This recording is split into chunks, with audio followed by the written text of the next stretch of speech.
చదువుతున్నాడు. టీ అంటే ఏంటంటే థాట్స్, ఎమోషన్స్, యాక్షన్స్. అవన్నీ అవుతున్నాయి కదా. అంతేగా, ఆల్రెడీ టీ తాగుతున్నాడు. అద్భుతంగా ప్రకృతిని గురించి శ్రీనివాసరావు గారితో మాటలతోటి మనం ఇప్పుడు తెలుసుకోబోతున్నాం. అంటే మనుషులు ఏ స్థితిలో ఉన్నా కానండి, చాలా మంది ఏమనుకుంటారంటే భగవంతుని చేరాలంటే, పనులు చేయాలంటే ఇవన్నీ ఉండాలని ఏదో లిస్ట్ పెట్టుకుంటారు. పలానా ఇన్ని డబ్బులు ఉండాలనో, పలానా కులమనో, పలానా మతమనో, పలానా దేవుడనో, పలానా గురువు అనో, ఇవేదేదో ఒక లెక్క పెట్టుకుంటారు. అసలు విచిత్రంగా వీళ్ళందరూ కలిసి దేవుడికి ప్రమోషన్ చేస్తుంటారు. అసలు దేవుడికి ప్రచారం, ప్రమోషన్. సినిమా హాల్, మా సినిమా కంటే మళ్ళీ ఫ్యాన్స్ కొట్టుకున్నట్టు భక్తులు కొట్టుకుంటూ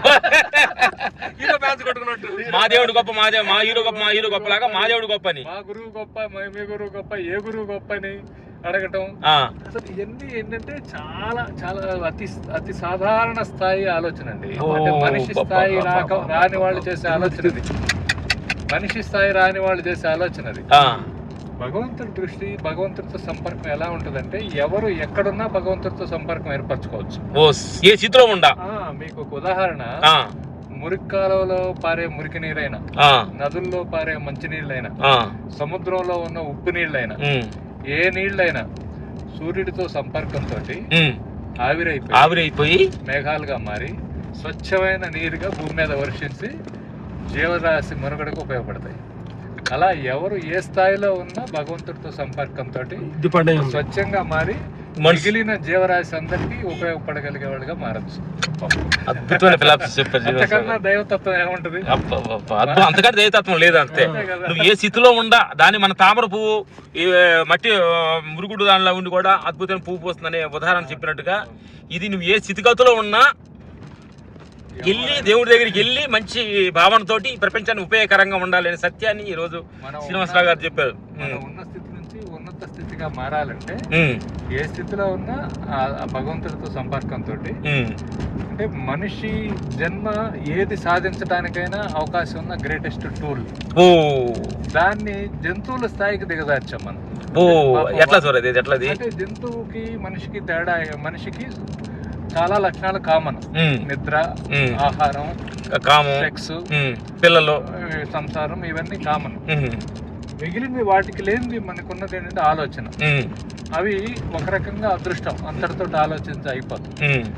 కానీ మనిషి ఆలోచన ఇదేంటి, నేను ఎక్కడి నుంచి వచ్చాను, ఎక్కడికి పోతాను, ఈ సృష్టి అంతా ఏంటి, నా పాత్ర ఏంటి, నేనేం చేయగలను అని ఆలోచించకుండా వాడు రివర్స్లో, ఇందాక బాపు గారి కార్టూన్ చెప్పుకున్నట్టుగా రివర్స్లో ఇవన్నీ నా కోసం ఉన్నాయి, నాకేమొస్తుంది, నా షేర్ ఎంత దీంట్లో, నాకు రావాల్సింది రాలేదు, నేనేం చేస్తానని కాకుండా నాకేం వస్తుంది అని ఆలోచనతో మనిషి వాడు దిగజారి రాక్షసుడు అయిపోయాడు. అసలు మనిషి ఈ మురికి నీళ్ళలో లాంటి వాడైనా సూర్యుడితో సంపర్కంతో వర్షంగా మారినట్టుగా అలా మారే అవకాశం ఉన్నా కూడా దాని గురించి ఆలోచించట్లా. ఒకవేళ ఆలోచించాల్సి వస్తే షార్ట్ కట్ లో ఏదో ఒక ప్యాకేజీ లేకపోయిద్దా, విఐపి దర్శనం లాగా ఏదో ఒక ప్యాకేజీ డైరెక్ట్ దేవుడి దగ్గర కూడా, దేవుడు కూడా డబ్బుతో కొట్టేద్దాం అనుకుంటున్నాడు. వీడిని సృష్టించినోడు, డబ్బును సృష్టించినోడు, సరాచర జగత్తును సృష్టించినోడికి ఆయనకి ఏమిస్తావు నువ్వు అంటావా? నువ్వెవరే ఉంటానికి, నువ్వేమివ్వగలవు? ఏది నాది, ఎక్కడ నాది, అది ఇచ్చేది కూడా నాదే, తీసుకునేది నాదే, ఇచ్చేది నాది, నువ్వు నాకు నాది నీదేముందంట అంటావు. సత్యం గాలిపోతే అసలు దేనికి పనికిరాని ఇది కదా అది, ఈ డమ్మి తోలు తిత్తే. అదే మాకు కథ చెప్పాడు మా గురువు గారు. ఒక ఊరు పక్కన సన్నాసి ఒక సాధు కూర్చున్నారంట. ఆ ఊరు పెద్ద రాజు ఆ సాధు దగ్గరికి పోతే మంచి జరుగుతుందని ఎవరెవరు చెప్పారు మంత్రులు.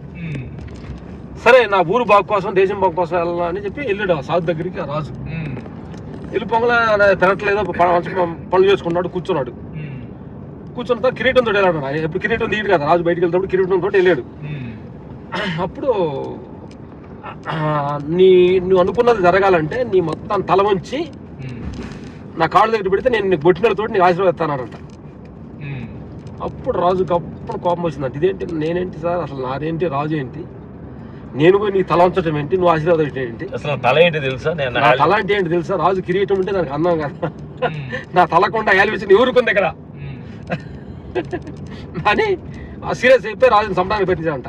సరే సరే చంపే ముందు నీకు ఒకటి హ్యాల్ చేస్తాను, నీ తలకి ఎంత వాల్యుయేషన్ ఉందో చెప్తానని చెప్పి రాజుగారు తల ఒక డమ్మి తల ఒకటి చేసి చచ్చిపోయినట్టుగా నరికేసినట్టుగా పెట్టి ఒక మేక తలని ఇద్దరు తలలు తీసుకెళ్ళి రెండు ఒక పనివాడికి ఇచ్చి ఆ ఊర్లో వచ్చి దీన్ని రెండు అమ్ముకొని రామన్నాడంట ఈ తలని. ఈ ఊరిని అడుగుతున్నా కానీ మేకతలు అడుగుతున్నప్పుడు ఈ తల వెళ్ళదంట.